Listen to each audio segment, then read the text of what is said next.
അതിനു വേണ്ടിയാണ്. നാട്ടിൽ നിന്നിട്ട് ഒരു ചെറിയ ചാനൽ, അത്ര വലിയ പബ്ലിസിറ്റി ഒന്നും ഇല്ലാത്ത ഒരു ചാനൽ സംരംഭത്തിലൂടെ 60-ലേറെ വീട് ഫിനിഷായി.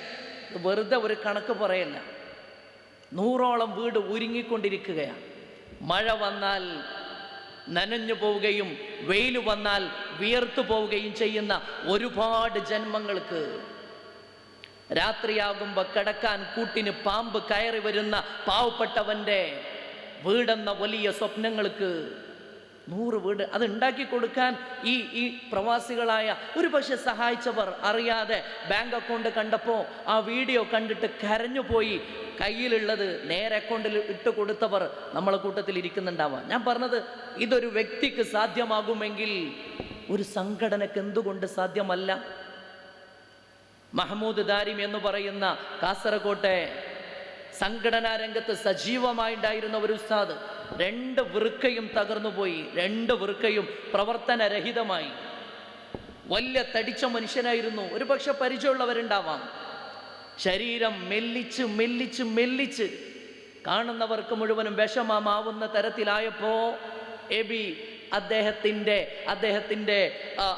പിന്നെ ദാരിമി ഉസ്താദിനെ പരിചയപ്പെടുത്തുന്ന ഒരു വീഡിയോ തയ്യാറാക്കി സോഷ്യൽ മീഡിയയിൽ ആളുകളിലേക്ക് എത്തിച്ചപ്പോൾ 40 ലക്ഷം രൂപയാണ് ഒഴുകി വന്നത്.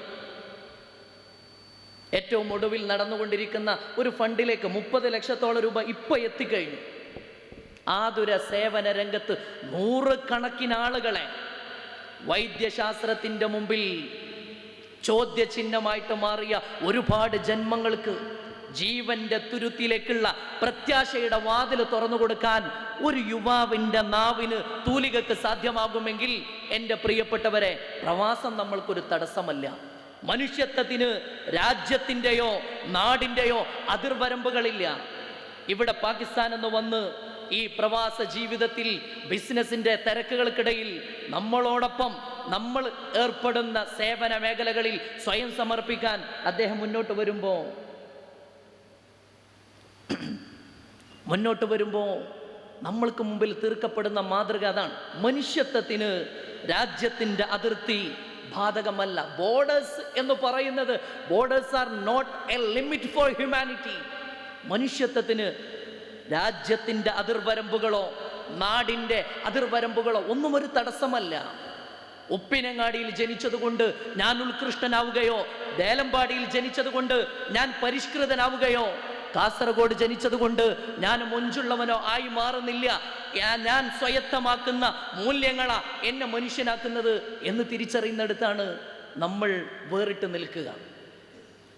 14 നൂറ്റാണ്ടുകൾക്കപ്പുറത്ത് ലോകത്തേക്ക് ഒരു പുതിയ സംവിധാനത്തെ പരിചയപ്പെടുത്താൻ വേണ്ടി നിയുക്തനായ പരിശുദ്ധ പ്രവാചകർ മുഹമ്മദ് റസൂലുള്ളാഹി സ്വല്ലല്ലാഹു അലൈഹി വസല്ലം, അല്ലാഹുവിൻ്റെ റസൂൽ പഠിപ്പിച്ചല്ലോ, അയ്യുന്നാസി ഖൈർ, ജനങ്ങളിൽ ആരാ നല്ല ആള്, ആരാണ് നല്ല ആള് എന്ന ചോദ്യത്തിന് മറുപടി അൻഫഉഹും ലിന്നാസ്, അൻഫഉഹും ലിന്നാസ്, മനുഷ്യന് ഉപകാരമുള്ളവരാ, ആളുകൾക്ക് ഉപകാരം ചെയ്യുന്നവരാ.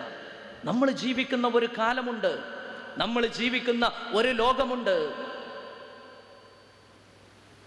കൊരങ്ങിന് കല്ലെറിഞ്ഞാൽ ജയിലിൽ പോവുകയും പട്ടിക്ക് കല്ലെറിഞ്ഞാൽ ലോക്കപ്പിൽ കിടക്കുകയും മനുഷ്യനെ വെട്ടിക്കൊന്നാൽ നടുറോട്ടിലൂടെ നെഞ്ചുവിരിച്ച് നടക്കുകയും ചെയ്യാൻ പറ്റുന്ന തരത്തിൽ മനുഷ്യത്വം ഏറ്റവും വില കുറഞ്ഞ മനുഷ്യൻ ലോകത്ത് വിലയില്ലാത്തവനായി മാറിയ ഒരു കാലത്തിൻ്റെ വേദനയെ നമ്മൾ പങ്കുവെക്കുന്നവരാ.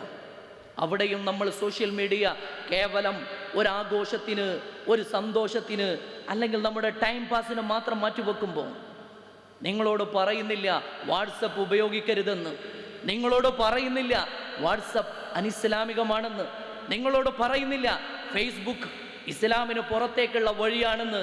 അവിടെയും ദഅവത്തിൻ്റെ, ജീവകാരുണ്യത്തിൻ്റെ, ആതുര സേവനത്തിൻ്റെ, മനുഷ്യത്വത്തിൻ്റെ വാതിലുകൾ തുറക്കാൻ നമ്മൾക്ക് സാധിക്കുമെന്ന് അതാണ് ഈ സംഗമം പറഞ്ഞു തരുന്നത്. നേരത്തെ സൂചിപ്പിച്ചു, വലിയ ശമ്പളങ്ങളുള്ളവരല്ല അല്ലമീൻ്റെ പിന്നിൽ പ്രവർത്തിക്കുന്നവരെന്ന്. നേരത്തെ പറഞ്ഞു, അല്ലമീൻ്റെ പ്രവർത്തകർ എന്ന് പറഞ്ഞാൽ വലിയ സമ്പാദ്യങ്ങളോ വലിയ ബിസിനസ്സോ ഉള്ളവരല്ല. 1000-ഉം 1500-ഉം ഒക്കെ അതൊരു പക്ഷെ അതിശയോക്തിയാവാം. തുച്ഛമായ ശമ്പളത്തിന്, താരതമ്യേന കുറഞ്ഞ ശമ്പളത്തിന് ജോലി ചെയ്യുമ്പോഴും ജീവിതത്തിൻ്റെ ഒരു ഭാഗം, അധ്വാനത്തിൻ്റെ ഒരു ഭാഗം ഈ നന്മക്ക് വേണ്ടി മാറ്റിവെച്ചവരാണ്. ഞാൻ പർവ്വതീകരിച്ചു പറയാൻ ആഗ്രഹിക്കുന്നില്ല. അല്ലമീൻ എന്നാൽ ലോകത്തിൻ്റെ ഒടുക്കമാണ്, മഹാസംഭവമാണെന്നൊന്നല്ല ഞാൻ പറയുന്നത്. എന്നാൽ നന്മ ആര് ചെയ്താലും അത് നന്മയാണ് എന്ന് പറയേണ്ടത് നമ്മളെ ബാധ്യതയാണ്. ആ ചെയ്തത് ഒരു പുണ്യമാണ്, ആ ചെയ്തത് ഉദാത്തമായ ഒരു സേവനമാണ്, ആ ചെയ്തത് മാതൃകാപരമാണ്. എൻ്റെ പ്രിയപ്പെട്ട ചെറുപ്പക്കാരാ, നമ്മൾ കളി തമാശകൾ പറഞ്ഞിരിക്കേണ്ടവർ അല്ല. നമ്മൾ കുന്തും ഖൈറ ഉമ്മ ഉഖ്രിജത് ലിന്നാസ് തഅ്മുറൂന ബിൽ മഅറൂഫി വതൻഹൗന അനിൽ മുൻകർ. നിങ്ങൾ ലോകത്തേക്ക് നിയോഗിക്കപ്പെട്ട ഉദാത്തമായ ഒരു തലമുറയാണ്. നിങ്ങൾ ലോകത്തിന് മാതൃകയാണ്. നിങ്ങൾ ലോകത്തിന് മാതൃക തീർക്കേണ്ടവരാണ്. എന്ന് പറഞ്ഞാൽ നമ്മൾക്കൊരു ദൗത്യമുണ്ട്, ഒരു ദൗത്യമുണ്ട്. ഞാൻ ഓർമ്മപ്പെടുത്തുകയാണ്. AB കുട്ടിയാനം അദ്ദേഹത്തെ ഇവിടെ കിട്ടിയപ്പോൾ ഈ സദസ്സിൻ്റെ സന്ദേശവും എനിക്ക് തന്നിട്ടുള്ള വിഷയവും എല്ലാം ഒത്തുവന്നപ്പോൾ ഞാനത് ഒരു ഉദാഹരണത്തിന് പറയുകയാണ്. 100 വീടും 100 കണക്കിന് രോഗികൾക്ക് പ്രത്യാശയുടെ വാതിലും തീർത്തിട്ട് നാളെ കണ്ണടച്ചാലും ഏറ്റവും ചുരുങ്ങിയത് ഈ ജന്മങ്ങളെങ്കിലും ഓർക്കൂലേ? ഈ വീട്ടിൽ ജീവിക്കുന്ന കാലത്തോളം ആ കുടുംബത്തിന് മറക്കാനാവുമോ? ഒരു സ്വന്തമായിട്ട് അഡ്രസ് എഴുതാൻ പറ്റുന്ന തരത്തിൽ ഒരു വീടുണ്ടാക്കി തന്ന ആൾ എന്ന നിലയിലാ ലോകം പിന്നീട് ഓർക്കുക. ജീവിതത്തിൻ്റെ അർത്ഥം കണ്ടെത്താനുള്ള ഓർമ്മപ്പെടുത്തലുകളാണ് ഇത്തരം സ്നേഹസംഗമങ്ങൾ എന്ന് ഞാൻ പറയാൻ ആഗ്രഹിക്കുകയാണ്. നിങ്ങൾ എത്ര സമ്പാദിക്കുന്നു എന്നതല്ല, നിങ്ങൾ എത്ര കൊടുക്കുന്നു എന്നതിൻ്റെ മാനദണ്ഡം നേരത്തെ സൂചിപ്പിച്ചു മനോഹരമായ വാക്കുകൾ കൊണ്ട്. കൊടുക്കാനുള്ള യോഗ്യത നിങ്ങളെ കയ്യിലുണ്ടാവുകയല്ല, മറിച്ച് കൊടുക്കാനുള്ള ഒരു മനസ്സുണ്ടാവുകയാണ്. എന്താ കൊടുക്കേണ്ടത്? എൻ്റെ ചെറുപ്പക്കാരെ, നിങ്ങളിങ്ങനെ ഈ പ്രഭാഷണം കേൾക്കുമ്പോൾ പോലും ഒരു ചോദ്യം ഉണ്ടാവും. വീട്ടിൽ നിന്ന് ഇന്ന് രാവിലെ പോലും ഫോൺ വന്നിട്ടുണ്ട്, ബാങ്കിലെ കടം കൊടുക്കാൻ ജപ്തിയുടെ വലിയ കൊടുവാളുമായിട്ട് ഒരു വിളി വന്നതിൻ്റെ വേദനയിൽ ഉമ്മ വിളിച്ചു പറഞ്ഞിട്ടുണ്ട്, മോനെ അത്യാവശ്യം കുറച്ച് നാട്ടിലേക്ക് അയക്കാൻ പറ്റുമോ എന്ന്. സ്കൂളിൽ പഠിക്കുന്ന മകളുടെ ഫീസ് 3 മാസമായിട്ട് കെട്ടിയിട്ടില്ല, ആ ഫീസ് കെട്ടാൻ ഒരു സംഖ്യ അയക്കാൻ പറ്റുമോ? ഫോൺ വന്നതിൻ്റെ വേദന തീർന്നിട്ടില്ല. അപ്പോഴാണോ ഉദവി നിങ്ങൾ പറയുന്നത് കൊടുക്കണം? കൊടുക്കാൻ എന്താ വേണ്ടത്? കൊടുക്കാൻ വേണ്ടത് എന്താ? ഫസ്വല്ലി ലിറബ്ബിക വൻഹർ, ഫസ്വല്ലി ലിറബ്ബിക വൻഹർ. റബ്ബിൻ്റെ മുമ്പിൽ, അല്ലാഹുവിൻ്റെ മുമ്പിൽ നിസ്കരിക്കുക. വൻഹർ, എന്നിട്ട് സാക്രിഫൈസ് ചെയ്യുക. എന്താ സാക്രിഫൈസ് ചെയ്യേണ്ടത്? എന്താ ബലിയർപ്പിക്കേണ്ടത്? എല്ലാം ബലിയർപ്പിക്കണം. നന്മ നമ്മൾ ചെയ്യുന്ന ഏറ്റവും വലിയ സാക്രിഫൈസ് ആണ്. എന്തൊക്കെ അതിൽ പെടും? എന്തൊക്കെ സാക്രിഫൈസ് ചെയ്യണം? എൻ്റെ യൗവനത്തെ ഞാൻ സാക്രിഫൈസ് ചെയ്യുകയാണ്. എൻ്റെ അധ്വാനത്തെ, എൻ്റെ സമയത്തെ, ഞാൻ സ്വയത്തമാക്കിയ ഇൽമിനെ, വിവരത്തെ, വിദ്യാഭ്യാസത്തെ ഞാൻ നീട്ടിക്കൊണ്ടു പോവുകയല്ല. ഞാൻ പറഞ്ഞു വന്നത്, കൊടുക്കാൻ വേണ്ടത് നമ്മളെ കയ്യിൽ അറിവാണോ ഉള്ളത്? അറിവ് കൊടുക്കണം. അറിവില്ല. ആരോഗ്യമാണോ ഉള്ളത്? ആരോഗ്യം കൊടുക്കണം. സമയമാണോ ഉള്ളത്? സമയം ആവശ്യമുള്ളവരുണ്ട്, അവർക്ക് കൊടുക്കണം. കേൾക്കാനുള്ള ഒരു ചെവി പോലും ഇല്ലാത്ത ഒരു കാലത്താണ് നമ്മളുള്ളത്. ഏറ്റവും തൊട്ടടുത്തുള്ളവനെ നമ്മൾ കാണുന്നില്ല. അങ്ങകലെയുള്ളവൻ്റെ അയക്കാത്ത സന്ദേശത്തിന് വേണ്ടി നമ്മൾ കാത്തിരിക്കുക. വെറുതെ ഇരിക്കുമ്പോൾ വാട്സപ്പ് മേപ്പോട്ടും താഴോട്ടും ഇങ്ങനെ നോക്കിക്കൊണ്ടിരിക്കുക. ഒരു 10 മിനിറ്റ് നെറ്റ്വർക്ക് കിട്ടിയിട്ടില്ലെങ്കിൽ അടുത്ത 10 മിനിറ്റ് ആകുമ്പോൾ നമ്മൾ ആകാംക്ഷയോടെ കാത്തിക്കുകയാണ്. ഒബാമയുടെ ഒരു മെസ്സേജ് നമ്മൾക്ക് വരാനില്ല. സിറിയയിൽ എന്ത് സംഭവിക്കുന്നു എന്നതിനെ പറ്റിയുള്ള ആകാംക്ഷ നിറഞ്ഞ ഒരു മെസ്സേജ് നമ്മൾക്ക് വരാനില്ല. കശ്മീരിനെ സംബന്ധിച്ച് രാജ്യത്തിൻ്റെ ഗവൺമെൻറ് നമ്മളോട് അഭിപ്രായം ചോദിക്കാനില്ല. പ്രിയപ്പെട്ട കാമുകിക്ക് പോലും ഒരു മെസ്സേജ് അയക്കാനുണ്ടാവില്ല. എന്നാലും നമ്മൾ ക്യൂരിയസ് ആയിട്ട് ഇങ്ങനെ നോക്കുകയാണ്. ഓരോ 10 മിനിറ്റ് കഴിയുമ്പോൾ, ഒരു 5 മിനിറ്റ് കഴിയുമ്പോൾ എന്തോ വരാനുണ്ട്. എന്താ വരാനുള്ളത്? തൊട്ടടുത്തിരിക്കുന്ന ആളോട് സലാം പറയാൻ മറന്നാലും നമ്മൾ വാട്സപ്പിൽ തല കുനിച്ചിരിക്കുകയാണ്. ഈ അടുത്ത് നിങ്ങളൊക്കെ വായിച്ചിട്ടുണ്ടാവും ഒരു മെസ്സേജ്, യുവാക്കളെ പറ്റിയിട്ട് പറയുമ്പോൾ ഒരു മനോഹരമായ ഒരു മെസ്സേജ്. ഞങ്ങളെ തല കുനിഞ്ഞിരിക്കുകയാണ്. നടുറോട്ടിൽ ജീവന് വേണ്ടി കേഴുന്നവന്റെ വിലാപം, അവന്റെ വേദന അറിയാൻ ഞങ്ങൾക്ക് കഴിയുന്നില്ല. നേരത്തെ എബി പറഞ്ഞുവല്ലോ, മലയാളത്തിൽ ഒരു കവി ഉണ്ടായിരുന്നു അയ്യപ്പൻ. അദ്ദേഹം ഒരു കവിത എഴുതി വെച്ചിട്ടുണ്ട്. ആ കവിതയിൽ അദ്ദേഹം പറയുന്നത്, ടൗണിൽ ബസ്സിനടിയിൽപ്പെട്ട് ചോര ഒലിപ്പിച്ച് കിടക്കുന്ന മനുഷ്യൻ്റെ അടുത്ത് പോയി ഞാൻ മെല്ലെ കുനിഞ്ഞു നിന്ന് അദ്ദേഹത്തിൻ്റെ പോക്കറ്റിൽ നിന്ന് പേഴ്സ് എടുത്തു നോക്കി. അതിലാകെ ഉണ്ടായിരുന്നത് 5 രൂപയാണ്. ആ 5 രൂപ എടുത്തിട്ട് ഞാൻ പേഴ്സ് തിരിച്ചു വെച്ച് മെല്ലെ നടന്നുപോയി. ഇതൊരു കവിയുടെ ഭാവനയായിരുന്നുവെങ്കിൽ ഇന്ന് നമ്മളെ മുമ്പിൽ അതൊരു ചിത്രമാണ്, അതൊരു വീഡിയോ ആണ്, അതൊരു റിയലായിട്ട് രാജ്യത്ത് നടന്ന സംഭവമാണ്. ഇന്ത്യ ഗേറ്റിൻ്റെ മുമ്പിൽ ഒരു കൂട്ടം പെൺകുട്ടികൾ നടന്നു പോകുമ്പോൾ കൂട്ടത്തിലൊരു പെൺകുട്ടിയെ അക്രമികൾ വന്നിട്ട് കത്തിയെടുത്ത് ആഞ്ഞു കുത്തിക്കൊണ്ടിരിക്കുമ്പോഴും മറ്റുള്ളവർ നോക്കി നിന്നതേ ഉള്ളൂ. എന്തേ നോക്കി നിന്നതെന്ന് ചോദിച്ചപ്പോൾ പിന്നീട് അവർ പറഞ്ഞ മറുപടി അവർ ഇന്ത്യക്കാരല്ല എന്നായിരുന്നു. കൊല്ലപ്പെട്ട ആള് ഇന്ത്യക്കാരിയല്ല, പിന്നെ ഞങ്ങൾ എന്തിനിടപെടണമെന്ന്. മനുഷ്യത്വത്തിന് രാജ്യത്തിൻ്റെ അതിർത്തികൾ തീർക്കുമ്പോൾ നാടിൻ്റെ അതിർത്തി, നമ്മളെ നാട്ടിൽ പരന്നുകൊണ്ടിരിക്കുന്ന വലിയ ദുരന്തങ്ങളുണ്ട്. ആ ദുരന്തങ്ങളിൽ ചിലതാണ് നാട്. ഉപ്പിനങ്ങാടിക്കാരനാണെങ്കിൽ അവന് പിന്നെ BC റോഡ് കല്യാണത്തിന് പോയാൽ മിണ്ടാൻ പാടില്ല. തളങ്കരക്കാരനാണെങ്കിൽ മൊഗ്രാലിലെ കല്യാണത്തിന് പോയാൽ അവൻ മിണ്ടാൻ പാടില്ല. ഞങ്ങളെ നാട്ടിൽ വന്നിട്ട് അവൻ എന്താ വണ്ടിയുടെ ഹോർൺ അടിച്ചത്? എൻ്റെ നാട്ടിൽ വന്നിട്ട് ബൈക്ക് റേസ് ചെയ്യാൻ മാത്രം അവൻ ആരാ? എൻ്റെ പ്രിയപ്പെട്ടവരെ, സങ്കുചിത ഒരു വല്ല നമ്മെ അത്ഭുതപ്പെടുത്തുന്ന തരത്തിലേക്ക് മനസ്സ് ചെറുതായിപ്പോയി. എൻ്റെ നാട്, തൊട്ടപ്പുറത്തെ നാട് ശത്രുവായിട്ട് മാറുക. തൊട്ടപ്പുറത്ത് കഴിയുന്നവൻ എന്താ, ഞാനും അയാളും തമ്മിലുള്ള ശത്രുതക്ക് നിദാനം ഒന്നുമില്ല. അയാൾ ജനിച്ചത് അപ്പുറത്തെ നാട്ടിലാണ്.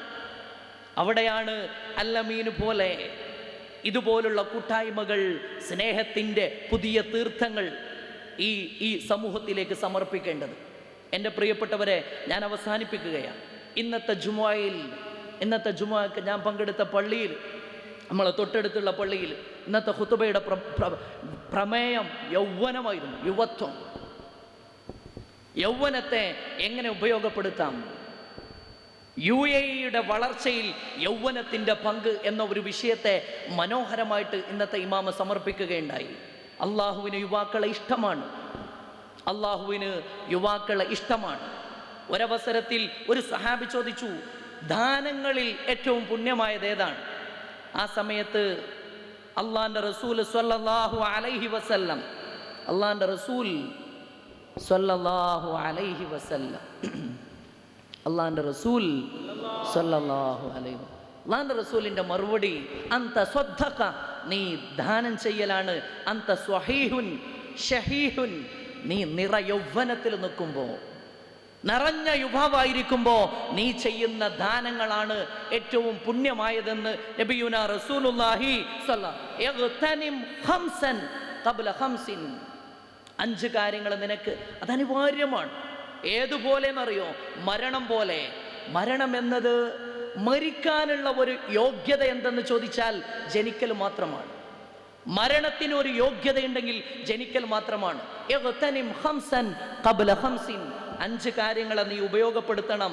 ശബാബക് ഖബ്ല ഹറമിക്, വാർദ്ധക്യം വരുന്നതിന് മുമ്പ് യൗവനത്തെ ഉപയോഗപ്പെടുത്തണം. പരസഹായമില്ലാതെ എണീറ്റിരിക്കാൻ പറ്റാത്ത കാലം വരുന്നതിന് മുമ്പ്, പരസഹായമില്ലാതെ ഒന്ന് നടക്കാൻ പറ്റാത്ത കാലം വരുന്നതിന് മുമ്പ്, പരസഹായമില്ലാതെ പത്രം വായിക്കാൻ പറ്റാത്ത കാലം വരുന്നതിന് മുമ്പ്, പരസഹായമില്ലാതെ ഒരു ഗ്ലാസ് വെള്ളമെടുത്തിട്ട് കുടിക്കാൻ പറ്റാത്ത ആ കാലം വരുന്നതിന് മുമ്പ് നിന്റെ യൗവനത്തെ നീ ഉപയോഗപ്പെടുത്തണം. നിഅമതാനി മഗ്ബൂനും ഫീഹിമാ കസീറും മിനന്നാസ്, അധിക ആളുകളും വഞ്ചിക്കപ്പെട്ടത് 2 നിഅമത്ത് കൊണ്ടാണ്. 2 നിഅമത്ത് ഏതാണത്? ഒന്ന് അസ്വഹതു, ആരോഗ്യമാണ്. മറ്റൊന്ന് വൽ ഫറാഗ്, ഒഴിവ് സമയമാണ്.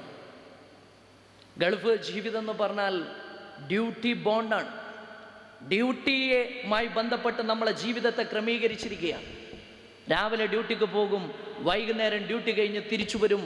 വളരെ സ്ട്രക്ചേർഡാണ്. നാട്ടിൽ പോയിട്ട് തോന്നിയ നേരത്തെ എണീച്ച മനുഷ്യനൊക്കെ 10 മണിക്ക് 11 മണിക്ക് മാത്രം സൂര്യനെ കണ്ടവർ ഇവിടെ എത്തിയാൽ ഡ്യൂട്ടി സമയത്തിൽ 1 മിനിറ്റ് പോലും ലാപ്സ് ആക്കൂല. കാരണം പിറ്റേ ദിവസം കയറി പോകേണ്ടി വരും. ഈ ജീവിതത്തിനിടയിലും ജോലി കഴിഞ്ഞ് കിട്ടുന്ന സമയമാണ് ഇത്തരം സാമൂഹ്യ പ്രവർത്തനത്തിന് ഇവിടെ ചെലവഴിക്കാൻ പറ്റുന്ന സമയമെന്ന് പറയുന്നത്. ആ ഒഴിവ് സമയത്തെ, ആഴ്ചയിൽ ഒരിക്കൽ കിട്ടുന്ന വീക്കെൻഡ്, ആഴ്ചയിൽ ഒരു ദിവസത്തെ ലീവ്, ഇതൊക്കെയും അള്ളാഹുവിൻ്റെ പൊരുത്തത്തിലായിട്ട് ചെലവഴിക്കാൻ അള്ളാഹു തൗഫീഖ് നൽകുമാറാകട്ടെ. അള്ളാഹു തൗഫീഖ് നൽകുമാറാകട്ടെ. നമ്മളിവിടെ ഒരുമിച്ച് കൂടിയപ്പോൾ നേരത്തെ സൂചിപ്പിക്കപ്പെട്ടതുപോലെ നമ്മളിവിടെ ഒരുമിച്ച് കൂടുമ്പോൾ റൂമിൽ കിടന്നുറങ്ങുന്നവരുണ്ട്, അല്ലെങ്കിൽ പാർക്കുകളിൽ പോയിട്ട് കളി തമാശകൾ പറഞ്ഞിരിക്കുന്നവരുണ്ട്. അവരെക്കാളും അള്ളാഹുവിൻ്റെ മുമ്പിൽ മലക്കുകൾ നമ്മെ സ്മരിച്ചു കൊണ്ടിരിക്കുമെന്ന കാര്യത്തിൽ യാതൊരു സംശയവുമില്ല. ഏറ്റവും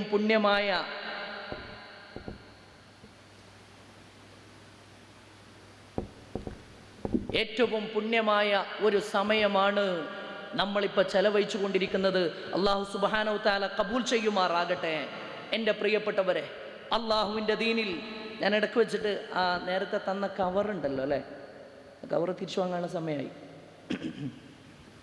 കാലിയായിട്ടല്ല, എന്തെങ്കിലുമൊക്കെ കാര്യമായിട്ട് തന്നെ അത് തിരിച്ചു കൊടുക്കണമെന്ന് ഓർമ്മപ്പെടുത്തുന്നു. അള്ളാഹു കബൂൽ ചെയ്യുമാറാകട്ടെ. അള്ളാഹു കബൂൽ ചെയ്യുമാറാകട്ടെ.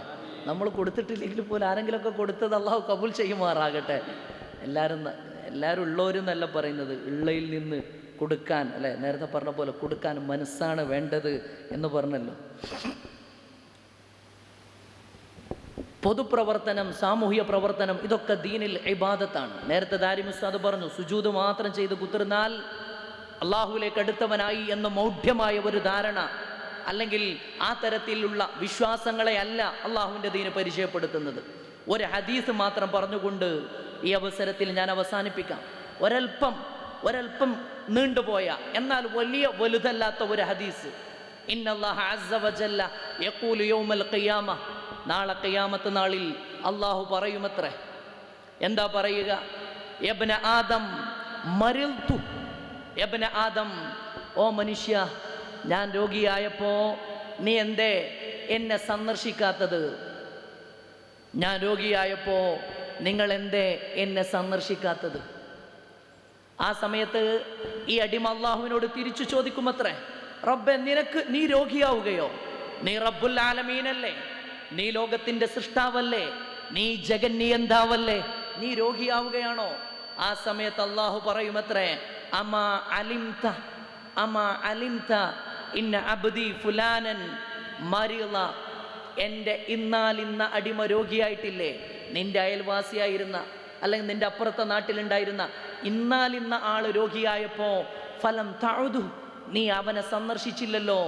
നീ അവനെ സന്ദർശിച്ചിരുന്നുവെങ്കിൽ, ആ സമയത്ത് ആ മനുഷ്യനെ നീ സന്ദർശിച്ചിരുന്നുവെങ്കിൽ ലവജത്തനി ഇന്ദ, ആ രോഗിയെ കാണാൻ നീ ചെന്നിരുന്നെങ്കിൽ ആ രോഗിയുടെ അടുത്ത് നിനക്കെന്നെ കണ്ടെത്താമായിരുന്നു. ലോകത്തൊരു മതത്തിനും പറയാൻ കഴിയാത്ത, ലോകത്തൊരു പ്രത്യശാസ്ത്രത്തിനും പറയാനാവാത്ത, ലോകത്തിന് പരിചയപ്പെടുത്താനും വിശദീകരിക്കാനും വാക്കുകൾ പര്യാപ്തമല്ലാത്ത ഉദാത്തമായ ഒരു സന്ദേശം. നിങ്ങളെ നാട്ടിലൊരു രോഗിയുണ്ടെങ്കിൽ ആ രോഗിയെ കാണാൻ നിങ്ങൾ ചെന്നാൽ ആ രോഗിയുടെ അടുത്ത് ദൈവത്തെ നിങ്ങൾക്ക് കണ്ടെത്താമെന്ന് ലോകത്തൊരു മതം പറഞ്ഞുവെങ്കിൽ ആ മതമാണ് അള്ളാന്റെ ദീന്. ലവജത്തനി ഇന്ദ, ആ രോഗിയുടെ അടുത്ത് നിങ്ങൾക്ക് എന്നെ കാണാമായിരുന്നു എന്ന് അള്ളാഹു പറയുകയാണ്. എന്നിട്ട് അള്ളാഹു ചോദിക്കുന്നു, ഞാൻ നിന്നോട് ഭക്ഷണം ചോദിച്ചില്ലയോ? നീ എന്തുകൊണ്ട് എനിക്ക് ഭക്ഷണം തന്നില്ല? ആ സമയത്ത് അള്ളാഹുവിനോട് ഈ അടിമ തിരിച്ചു ചോദിക്കുകയാ, റബ്ബേ, നീയല്ലേ റിസ്ക് നൽകുന്നവൻ, നീയല്ലേ ഭക്ഷണം നൽകുന്നവൻ, പിന്നെ ഞാൻ എങ്ങനെയാ നിനക്ക് ഭക്ഷണം തരിക? ആ സമയത്ത് അള്ളാഹുവിന്റെ മറുപടി, അമാ അലിംത, നിനക്കോർമ്മയില്ലേ ഇന്നാലിന്ന ആള് നിന്റെ അടുത്ത് വന്നിട്ട് ഭക്ഷണത്തിന് ചോദിച്ചിട്ടില്ലേ? എൻ്റെ ഇന്നാലിന്ന അടിമ വന്നിട്ട് നിന്നോട് ഭക്ഷണം ചോദിച്ചില്ലേ? നീ ആ സമയത്ത് കൊടുത്തില്ലല്ലോ. കൊടുത്തിരുന്നുവെങ്കിൽ നിനക്കത് ഇവിടെ നിന്ന് ലഭിക്കുമായിരുന്നു. ഞാൻ വെള്ളം ചോദിച്ചു, നീ തന്നില്ല. അല്ലാഹുവേ, നീ വെള്ളം ചോദിക്കുകയോ? നിന്റെ അടുത്ത് ഇന്നാൾ വന്നില്ലേ, ആ ആൾക്ക് നീ വെള്ളം കൊടുത്തില്ലല്ലോ. കൊടുത്തിരുന്നുവെങ്കിൽ എന്നെ അവിടെ കണ്ടെത്താമായിരുന്നു എന്ന് അല്ലാഹു പറയുമെന്ന് നബിയുന റസൂലുള്ളാഹി സല്ലല്ലാഹു അലൈഹി വസല്ലം. അല്ലാഹു തൗഫീഖ് നൽകുമാറാകട്ടെ. യുവാക്കളെന്ന് പറഞ്ഞാൽ അള്ളാഹുവിന് ഇഷ്ടമാണ്. അള്ളാഹുവിൻ്റെ ദീനിനെ നിലനിർത്തിയത് യൗവനമാണ്. അലി റളിയല്ലാഹുവിനെ പറ്റി പറയുന്നിടത്ത് ചരിത്രം പറയുന്നുണ്ട്, that small hands joined with the big one. ആ കുഞ്ഞു കൈകൾ അല്ലെങ്കിൽ ആ നിറ യൗവനത്തിൻ്റെ കരങ്ങൾ, ബിഗ് വൺ പരിശുദ്ധ റസൂലുള്ളാഹിന്റെ കരങ്ങളുമായിട്ട് ചേർന്നപ്പോ and changed the course of history, ചരിത്രത്തിൻ്റെ ഗതിയെ അത് മാറ്റിമറിച്ചുവെന്ന്. ലോക ചരിത്രത്തെ മാറ്റിയത് മുഴുവനും യൗവനമാണ്, യുവത്വമാണ്. മുടി നീട്ടി വളർത്തിയിട്ട് സ്വാതന്ത്ര്യത്തെപ്പറ്റി സംസാരിച്ചിരുന്ന യൂറോപ്പിന് ഒരു കാലം ഉണ്ടായിരുന്നു, മുടിയൊക്കെ നീട്ടി വളർത്തിയിട്ട് നഗ്നരായിട്ട് നടന്നിരുന്ന ഒരു കാലഘട്ടം. ആ കാലഘട്ടത്തിൽ സ്പെയിൻ കീഴടക്കിക്കൊണ്ട് അള്ളാഹുവിൻ്റെ ദീനിന് യൂറോപ്പിനെ തുറന്നു കൊടുത്ത, അല്ലെങ്കിൽ യൂറോപ്പിന് വിസ്ഡം എന്തെന്ന് കാണിച്ചു കൊടുത്തത് താരിഖ് ഇബ്നു സിയാദാണ്. ഈ താരിഖ് ഇബ്നു സിയാദിന് അന്നത്തെ പ്രായം 20 പിന്നിട്ടിട്ടേ ഉണ്ടായിരുന്നുള്ളൂ. ഇന്ത്യ കീഴടക്കാൻ ഒരു മുസ്ലിം ഭരണാധികാരി വന്നു, കടൽ കൊള്ളക്കാരെ അടിച്ചമർത്താൻ വേണ്ടി, മുഹമ്മദ് ബിൻ ഖാസിം. ഈ മുഹമ്മദ് ബിൻ ഖാസിമിന്റെ പ്രായം കേവലം 18 വയസ്സ് മാത്രമായിരുന്നു. ലോക ചരിത്രത്തെ വഴി തിരിച്ചുവിട്ടത് ആരാന്ന് നോക്കിയാൽ യുവാക്കളാണ്. അതുകൊണ്ട് എൻ്റെ പ്രിയപ്പെട്ടവരെ, നമ്മളും എല്ലാവരും ജനിക്കുന്നത് പ്രിൻസ് ആൻഡ് പ്രിൻസസസ്, എല്ലാവരും ജനിക്കുന്നത് രാജകുമാരനും രാജകുമാരിയുമായിട്ടാണ്. പിന്നെ നമ്മളെ ചുറ്റുപാടുകളാണ് അവരെ തവളകളാക്കി മാറ്റുന്നതെന്ന് ഒരു അമേരിക്കൻ സൈക്കോളജിസ്റ്റ് എറിക് ബേൺ പറയുന്നുണ്ട്. ഞാൻ പറഞ്ഞു വന്നത്, സാഹചര്യങ്ങൾ അടിച്ചേൽപ്പിക്കുന്ന പരിമിതികളിൽ നിന്ന് പുറത്തു കടക്കാൻ എന്ന് നമ്മൾക്ക് സാധ്യമാകുമോ അന്ന് ഈ സമുദായത്തിൻ്റെ തലവര മാറ്റി എഴുതാൻ യുവാക്കൾക്ക് സാധ്യമാകുമെന്ന ഒരു വലിയ സന്ദേശം കൂടി ഇന്നത്തെ സംഗമം നൽകുന്നുണ്ട്. യുവാക്കൾ അള്ളാഹുവിൻ്റെ ദീനിൻ്റെ പ്രതീക്ഷയാണ്. സംഘടനകളുടെ ബാഹുല്യം കൊണ്ട് തമ്മിൽ തല്ലി ചോര കുടിക്കുമ്പോ നശിച്ചു പോകുന്നത് ഈ ഉമ്മത്താണെന്ന് നമ്മൾക്ക് തിരിച്ചറിയാനാവുമോ അന്നേ മോചനമുള്ളൂ. ഇന്നല്ലാഹ ലാ യുഗയ്യിറു മാ ബിഖൗമിൻ ഹത്താ യുഗയ്യിറു മാ ബിഅൻഫുസിഹിം. സ്വയം മാറ്റത്തിന് തയ്യാറാവാത്ത ഒരു ജനതയെയും അള്ളാഹു പരിവർത്തിപ്പിക്കുകയില്ല എന്ന വിശുദ്ധ ഖുർആനിന്റെ അസന്നിഗ്ധമായ സന്ദേശം യുവാക്കളെ നമ്മളാണ് ഏറ്റെടുക്കേണ്ടത്. ആരൊക്കെയോ വിരിച്ച വലയിൽ വീണു പോകേണ്ട കേവലം പ്രാണികളല്ല നമ്മളെന്ന്. ആരൊക്കെയോ രചിച്ച തിരക്കഥക്കനുസരിച്ച് ആടി തീർക്കേണ്ടതല്ല ഈ ഉദാത്തമായ ജന്മമെന്ന്. ആരൊക്കെയോ ഒരുക്കിയ വഴിയിലൂടെ നടന്നു നീങ്ങി ലക്ഷ്യമെത്താതെ തീർന്നു പോകേണ്ടതല്ല ഈ ജീവിതമെന്നും തിരിച്ചറിയുകയും സ്വയം ജീവിതത്തെ രചനാത്മകമായി മനോഹരമായി ക്രമീകരിച്ചുകൊണ്ട് തനിക്കും കുടുംബത്തിനും നാടിനും സമുദായത്തിനും അഭിമാനിക്കാവുന്ന ഓർത്തുവെക്കാവുന്ന വീരകഥകൾ തീർത്തുകൊണ്ട് നമ്മൾക്ക് ഈ ഭൂമിയിൽ നിന്ന് കടന്നുപോയാൽ മരിക്കുന്ന നേരത്ത് കരയാൻ വ്യഥിതരായ ഒരു ജനത നമ്മളെ പിന്നിലുണ്ടാവും. ആ മയ്യത്ത് കട്ടിൽ വീട്ടിൽ നിറക്കി വെക്കുമ്പോൾ കണ്ണീരുമായിട്ട് മക്കളെക്കാളും ഉപ്പയെക്കാളും ഭാര്യയെക്കാളും കൂടുതലുണ്ടാവുക ഈ നാടും ഒരു ജനതയുമായിരിക്കും എന്ന് നമ്മൾ മനസ്സിലാക്കണം. ഞാൻ പറയുന്നത് വലിയ വിപ്ലവത്തിന് വേണ്ടിയല്ല, നമ്മളെ കൊണ്ട് കഴിയുന്നത് ചെയ്യണം. അത് ചെറുതാണെങ്കിലും വലുതാണെങ്കിലും, അത് ചെറുതോ വലുതോ അള്ളാഹുവാണ് തീരുമാനിക്കേണ്ടത്. 1 രൂപ 1 ലക്ഷത്തിനേക്കാളും വലുത് എന്ന് നബിയുനാ റസൂലുള്ളാഹി സ്വല്ലല്ലാഹു അലൈഹി. 1 രൂപ കൊണ്ട് ദാനം ചെയ്യുന്നത് 1 ലക്ഷത്തെക്കാളും പുണ്യം കിട്ടുന്ന സന്ദർഭമുണ്ട്. എപ്പോ എൻ്റെ കയ്യിൽ 2 രൂപ മാത്രമുണ്ടാവുമ്പോൾ ഞാൻ 1 രൂപ കൊടുത്താൽ 10 ലക്ഷം രൂപ കയ്യിൽ വെച്ചിട്ട് അതിൽ നിന്ന് 1 ലക്ഷം ദാനം കൊടുക്കുന്നവനേക്കാളും 1 പടി മുന്നിലാണ് എൻ്റെ സ്ഥാനമെന്ന് ലോകത്തൊരു നായകൻ പഠിപ്പിച്ചു പോയി. മാനവകുലത്തിൻ്റെ മാർഗദർശകൻ പരിശുദ്ധ റസൂലുള്ളാഹി സ്വല്ലല്ലാഹു അലൈഹി വസല്ലം. അതുകൊണ്ടാണ് 23 വർഷം കൊണ്ട് മദീനയിൽ നിന്ന് മക്കയിൽ നിന്ന് ഒരു പുതിയ ജീവിതക്രമത്തെ ലോകത്തിന് പരിചയപ്പെടുത്താൻ സാധ്യമായത്. അള്ളാഹുവിൻ്റെ ദീന് വിജയിച്ചത് യുവാക്കളെ കൊണ്ടാണ്. അള്ളാഹുവിൻ്റെ ദീൻ അല്ലാഹുമ്മ അയ്യിദിൽ ഇസ്ലാമ ബിഅഹദിൽ ഉമറൈൻ. മക്കയിലെ നിറയൗവനത്തിൻ്റെ പ്രതീകമായിട്ട് 2 ഉമർ നിറഞ്ഞു നിൽക്കുമ്പോൾ അതിൽ ഒരു ഉമറിനെ, അതിൽ ഒരു യൗവനത്തെ കിട്ടിയാൽ ഈ വിശുദ്ധ ദീനിൻ്റെ ഈ സത്യത്തിൻ്റെ സന്ദേശത്തിന് ഊക്ക് അല്ലെങ്കിൽ ഒരു ശക്തി ലഭിക്കുമെന്ന് തിരിച്ചറിഞ്ഞ റസൂലുള്ള അല്ലാഹുവിനോട് ദുആ ചെയ്തത് അങ്ങനെയാണ്. അല്ലാഹുമ്മ അയ്യിദിൽ ഇസ്ലാമ ബി അഹദിൽ ഉമറൈൻ. ശോഭിക്കുന്ന യൗവനത്തെ പടിക്ക് പുറത്ത് നിർത്തുകയല്ല, ആ യൗവനത്തിൻ്റെ നന്മയെ സ്വാംശീകരിച്ചുകൊണ്ട് അവൻ്റെ ഉള്ളിലുള്ള മൂല്യങ്ങളെ ഒന്ന് തൊട്ടുണർത്തിയാൽ നാളത്തെ ജനതയുടെ മോചനത്തിൻ്റെ തീർത്ഥം കൊടുക്കാൻ ഈ യുവാവിന് സാധ്യമാകുമെന്ന് ഉമറിൻ്റെ ഇസ്ലാമികാഗമനത്തിലൂടെ റളിയല്ലാഹു അൻഹു അല്ലാഹുവിൻ്റെ ഹബീബ് നബിയുനാ റസൂലുള്ളാഹി സ്വല്ലല്ലാഹു അലൈഹി വസല്ലം അല്ലാഹുവിൻ്റെ റസൂൽ പഠിപ്പിച്ചിട്ടുണ്ട്. യുവത്വത്തെപ്പറ്റി ഞാനീ പറഞ്ഞ കുറേ വാക്കുകൾ ഇന്നത്തെ ഖുതുബയിൽ അവിടുത്തെ ഇമാമ് പറഞ്ഞ വിഷയങ്ങളാണ്. യൗവനം ഒരു രാജ്യത്തിൻ്റെ, ഒരു സംവിധാനത്തിൻ്റെ, ഒരു സ്ഥാപനത്തിൻ്റെ, ഒരു കുടുംബത്തിൻ്റെ, ഒരു നാടിൻ്റെ എല്ലാം പ്രതീക്ഷ യുവാക്കളിലാണ്. അതുകൊണ്ടാണ് എല്ലാം ലക്ഷ്യം വെക്കുന്നത് യുവാക്കളെയാണ്. നമ്മെ വരിഞ്ഞു മുറുക്കുന്ന ചങ്ങലകളെ പൊട്ടിച്ചെറിഞ്ഞുകൊണ്ട് മോചനത്തിൻ്റെ ഒരു പുതിയ പ്രഖ്യാപനം തീർക്കാൻ യുവാക്കൾക്ക് സാധ്യമാവണം. ഞാൻ മനസ്സിലാക്കുക അല്ലമീനൊക്കെ ആ തരത്തിൽ കൂട്ടായ്മയിൽ ചെറുതാണെങ്കിലും അത് നൽകുന്ന സന്ദേശം വളരെ വലുതാണ്. ഓരോ മനുഷ്യൻ്റെ മുമ്പിലും അള്ളാഹു ഒരു സാധ്യത തുറ